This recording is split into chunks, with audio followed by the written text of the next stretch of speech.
Alright guys, they're remaking The Last of Us.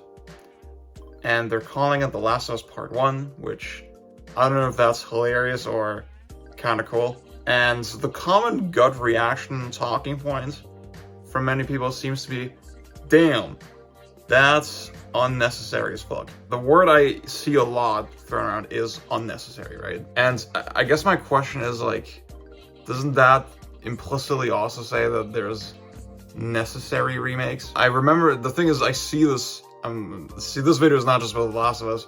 I see this exact talking point so often, so regularly with remakes, where the first thing people say about, Dead Space as well is like, it's not really necessary, it still plays good, right? Which, to me, is a bizarre fucking way to think about it, because it seems like when you're saying that, you're not realizing that when you're remaking a game, you're still making a new thing, right?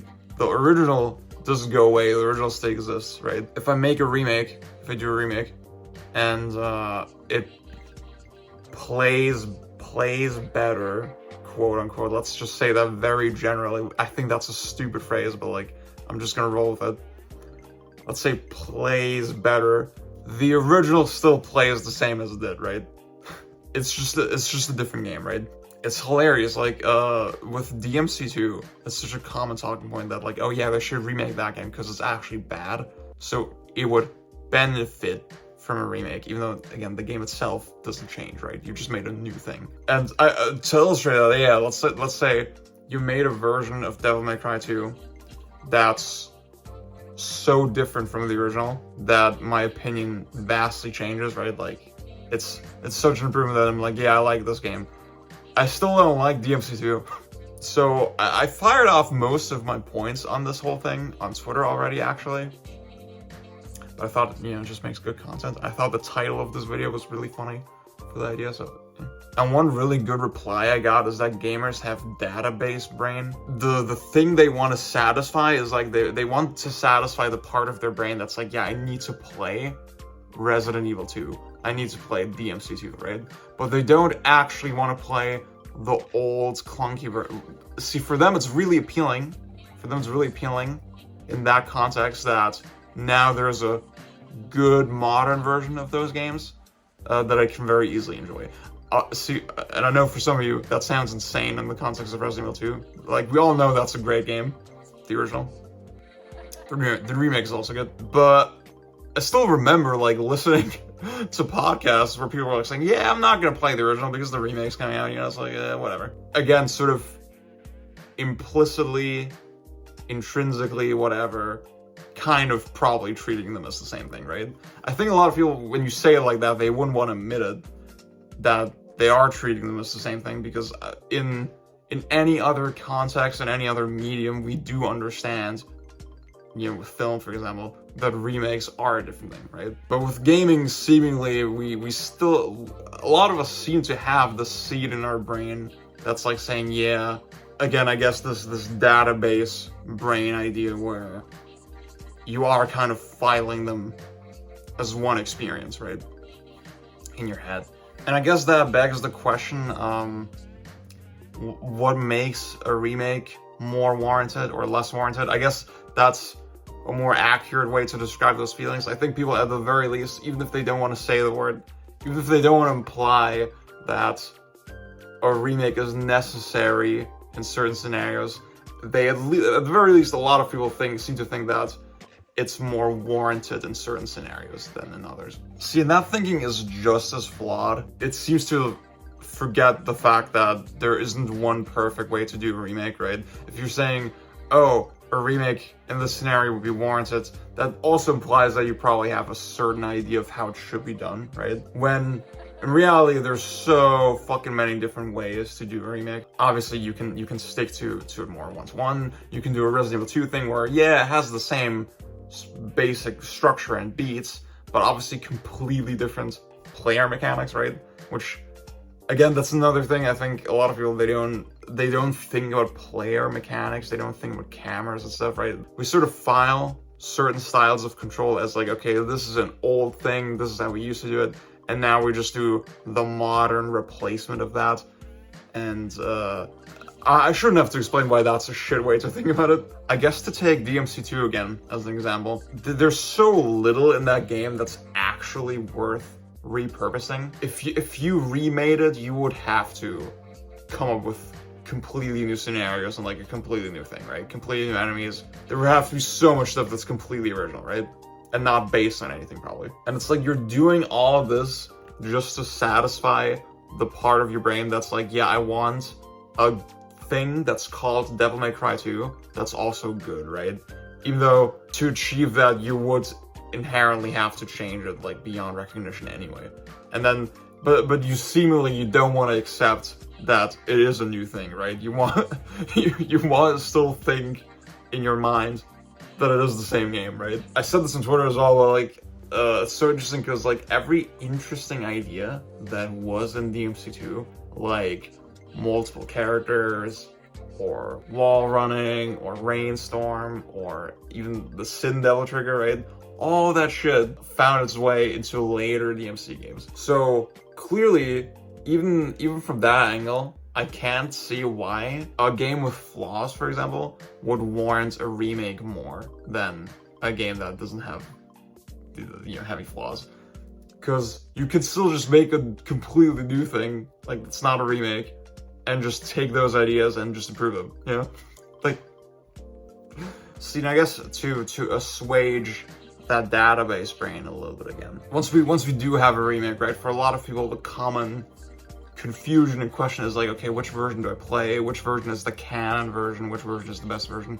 That is just a bad way to think about it.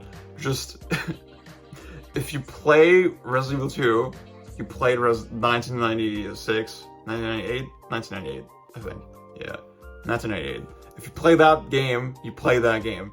If you played Resident Evil 2 2019, you played that game, right? Just treat them in your mind as separate experiences. When you're speaking on it, just say, that's the one I played. That's the one I'm talking about. It gets like really interesting, and I've been playing Gears a lot recently.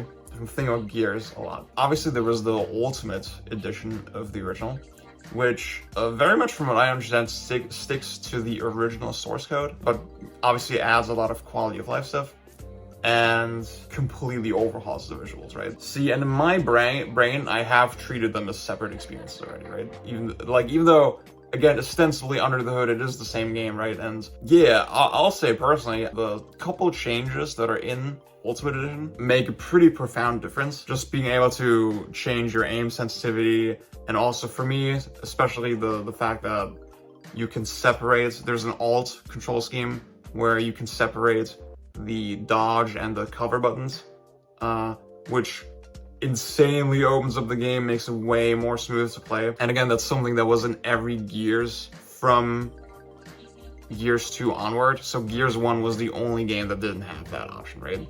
So that's the thing, I could see the point that, yeah, it was really nice to have this control scheme now in the Gears 1 campaign. Like, I can experience this campaign with those controls. So clearly, that was a good thing that this remake exists, right, in that sense. But I still can't treat it as, like, the same exact thing, because obviously there's still the visual overhaul, right? And personally, I just vastly prefer the original's art style, right? And I actually want to do a video of Gears, so I'm gonna talk about it more there. But that alone, by itself, still makes the original really worth playing, right? It's enough that I can't just treat them as the same thing, or treat Ultimate Edition as a substitute for the original. But even in that kind of scenario, where it was such a linear improvement to the original, right? Where there was a couple more options in the settings, whatever, that just straight up take the same exact mechanical game and make it a little bit better. Even in that scenario, I wouldn't say, yeah, that warrants a remake objectively more than in other cases, because guess what, that's still my subjective fucking value system, right? I think a lot of people wouldn't agree that this control option is that big of a deal that it vindicates the entire remake, right? So I think I guess that's what I want people to realize, that you're speaking very, like when you say remake is unnecessary, you're speaking very broadly while applying an extremely subjective value system that will never really be consistent, right? To tie the bow back to Last of Us a little bit, from the start, See, I remember my gut reaction was like, this feels kind of weird, right? It feels kind of weird that they're remaking The Last of Us. But the more I thought about it, the more I was like, well, that's kind of arbitrary, right? Like, it's arbitrary that I feel that way about it, because I know there's remakes with way shorter gaps between the original and the remake. Like our remake, the Resident Evil remake, or Metal Gear Solid Twin Snakes. And I think those are good examples as well, because guess what? Those are also remakes that, yeah, obviously they overhaul the graphics, but they stick to the mechanical foundation pretty closely. Obviously, they add a lot of new stuff, right? I'm not gonna deny that, but like, you can't tell me it's the kind of thing that like really, truly needed the extra fucking power in, you know, the extra tech advancement. Obviously, it's the kind of, like, again, our remake, I think, is a good example, because it's the same team, the same director going back and using their newfound experience on their previous work, right, to improve it. But again, they improved it so much that it just, and changed it so much that it kind of turns into a really different thing. Not even just the tone of it is different, but the pace of the gameplay feels very different. I think our remake feels a lot slower than original RE1. Not in a bad way. But yeah, still, obviously, again, even though there is a time difference, even though there's a tech difference, it's not as drastic of an overhaul as RE2 Make, for example, or Final Fantasy VII Remake or shit like that. So I think there's the argument that somehow this is more justified because they did more with it is pretty weak, right? I still think it's largely a very similar game in terms of, again, the core makeup of the game, right? And with The Last of Us, it's the exact same case, right? It's still like, if Resident Evil can be a fixed camera with the same camera angles, by the way, largely, fixed camera, tank controls, survival horror, limited inventory kind of game, then why can't The Last of Us also be a third-person shooter with those controls, right? But like adding the stuff from, supposedly, from Last of Us 2, right? And I think, yeah, I guess to get to the thing of the title, right, it's not necessarily unnecessary, because like Last of Us is a pretty flawed game, right? Like, everybody fucking makes fun of the water puzzles, the ladder puzzles, all this shit, and obviously we know that the AI was not, the AI in the final game, the enemy AI, was not what the developers had originally intended, right? Clearly not. And from a developer standpoint, I can totally understand how painful that is, right? That you're just forever sitting on this game that has all this unrealized ambition to it, right? And again, kind of like what I said with Barry, it's like, it would be interesting to see those improvements in the Last of Us 1's campaign, because I do prefer that campaign over Last of Us 2, generally. I would be more interested in playing Last of Us 1 again, right, than Last of Us 2, just from the scenarios and the way it's paced. And then having all those improvements in there, like, hell yeah. Honestly, that sounds like not a bad idea to me. That doesn't sound like a objectively bad way to use Naughty Dog's resources to me. Again, it just feels so arbitrary, because I know there's so many remakes that people clap for that were way less necessary, if you can make any kind of objective argument in that sense. I didn't see that kind of reaction with Demon's Souls, or with Crash, or with Spyro. And again, like, in those scenarios, people may say, oh yeah, it was unnecessary or necessary, but then, again, not realizing that they're applying super subjective fucking whatever. I think the fact of the matter is, The Last of Us 2 was just a massively controversial game when it came out. And, you know, it's, see, I'm not saying this to justify it, I'm just saying this is probably their thinking. Obviously at the Summer Game Fest presentation, Neil Druckmann said, yeah, we passed a milestone recently with Last of Us 2, it was 10 million copies sold. But I thought it was pretty sussy that up till now, Sony were really quiet on the sales, right, of Last of Us 2.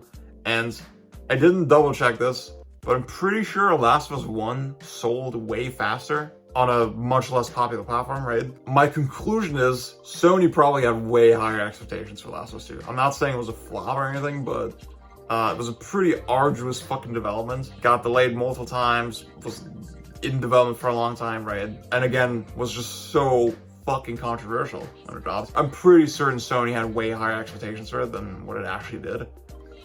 And for Naughty Dog now, it's like, well, okay, do we really want to go in another fucking torture run like this, right? Where we're just slaving away at a game and crunching on a game for 5 years, and then it comes out to be like so controversial, whatever. Like, maybe let's do something safe and easy. And obviously with the TV show, it just makes too much sense, right? Like, obviously this is gonna do gangbusters financially. Literally, there's nothing more logical for them to do right now, probably for Naughty Dog at least. Now, I'm not saying that that makes it good, right? I am pretty dissatisfied with Sony in general